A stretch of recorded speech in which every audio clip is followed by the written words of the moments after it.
Okay guys, so you know how the Fortnite map is on an 8x8 grid, like a chessboard, and we are always confused where to land. I fixed that problem with my Arduino Fortnite land decider. Next week, I'm going to make a video on Fortnite using it, but this week, I'm just going to show you guys how to make it. So how does it work?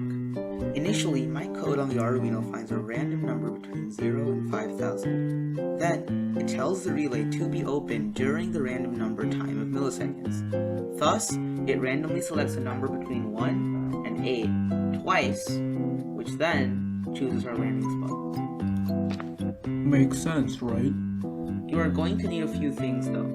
You need an Arduino, a motor, a 5-volt relay, a button, a good high voltage multi-channel power supply. I don't have one, so I used an old battery pack, a bunch of GPIO cables, a box, and some tape. So the connections are like this. The tree is actually really simple. So you can see here I have my battery pack, which is connected to my motor, right?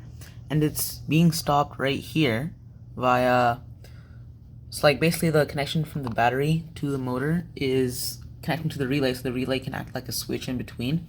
The relay is connected, like the plus sign on the relay is going to be connected to the 5-volt pin, right here. The negative side is going to be connected to the ground pin right there, and the yellow is going to be connected to your Arduino, so you can run code on it. The button, same thing. This side, ground, is going to be connected to the ground, and this green cable is going to be connected to this side's 5-volt, and this one's going to be connected to the Arduino so you can program it. So, that's the circuitry. Remember, don't turn anything on unless you're completely certain that you have it like this. I'll post a diagram right after this to help y'all out. All right? Good. So the programming concept is actually really simple.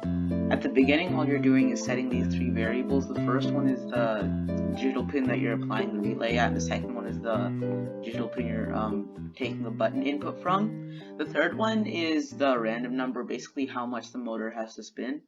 Then just setting serial begin so that you can look at the serial monitor. Then you're setting the relay as the output and the button as the input, and then random seed is a concept where, like, because if you rerun a random function right here, right, if you rerun the program, it's just gonna repeat the exact same random, so you don't want that. So random seed changes the random function every single time that you run the code. Then this if function is pretty simple. If it reads that the button has been pressed, then it'll print ran and random number. That you don't need to do that.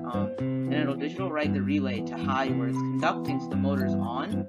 Then it'll keep on doing that for as long as the random number is, right? So that creates the randomness in how long the motor is. And then digital write relay low after that much time and delay 3000 so you can see what you got. Alright? It's a pretty simple code. So this is the final product. So you guys have to make a casing. I'm not going to tell you how to make yours because you have to be a little bit creative about it. You can do anything you want as long as there's no exposed wires and everything's all connected nice and firm. There's a button here. Click it.